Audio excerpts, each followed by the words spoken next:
कोकणात शेती करताना पूर्वीच्या काळी एकमेकांच्या मदतीला अख्खं गाव जात असे।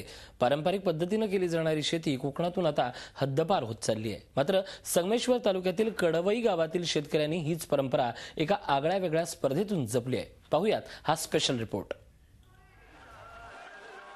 शेत, बैलजोड्या आणि गावकऱ्यांची गर्दी ही दृश्य आहेत संगमेश्वर तालुक्यातल्या कडवई गावातली। उसगावकरवाडी, किंजळकरवाडी आणि धुळपवाडी या वाड्या एकत्र येऊन सामुदायिक लावणीची स्पर्धा आयोजित करतात। इथल्या एका शेतात एक दोन नाही तर जवळपास 50 ते 60 बैलजोड्या उतरल्यात।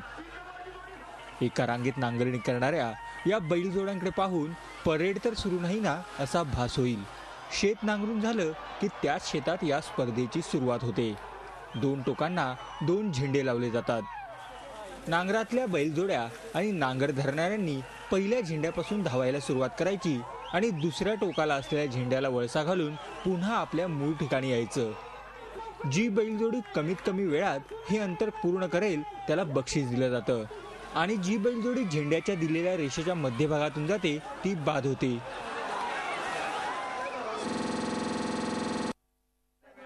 खूपच चांगल्या पद्धतीने या जोडीनं या स्पर्धेमुळे सगळे लोक एकत्र येतात आणि एकत्र आल्यामुळे शेतीमध्ये जी नांगरणी होते बैल एकत्र येतात, त्याच्यामध्ये बैलांच्या जाती लोकांना कळतात आणि मुख्य उद्देश म्हणजे त्याच्यातून शेतीबद्दल लोकांच्या मनामध्ये प्रेम निर्माण होतं। हा मुख्य उद्देश आहे। साधारण किती वर्षापासून तुम्ही ही स्पर्धा आयोजित आम्ही गेली 3 वर्ष हा कार्यक्रम राबवतोय।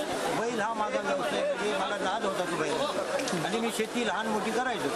आता मुलं 3 मोठी झाली, त्या मुलांच्याही ह्याच्यात मला एक हौशीपोटी अजून एक जोडी माझी आहे।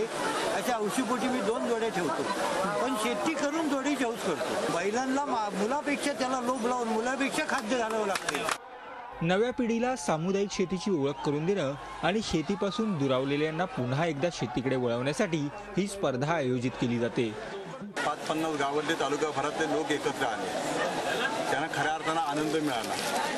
पण दुसरी गोष्ट, अलीकडे शेतीपासून लोक लांब जायला लागले आणि अशा स्पर्धा घेतल्याने की असे स्पर्धक, असे शेतीवाले अजूनही या तालुक्यामध्ये, या जिल्ह्यामध्ये, या कोकणामध्ये आहेत हे आपल्याला अनुभव येतो, प्रत्यक्षिक कळतं। म्हणून अशा स्पर्धा घेणं गरजेचं आहे। पुरुष मंडळींनी नांगरणी केल्यानंतर त्याच चिखलात भात लावणीची कामं याच गावातल्या महिला करतात। अवघड वाटणारं हे काम अवघ्या काही तासात पूर्ण होतं।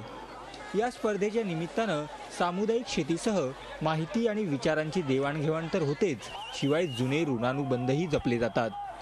प्रणव पोळेकर, झी मीडिया, संगमेश्वर, रत्नागिरी। झी 24 तास रहा एक पाऊल पुढे।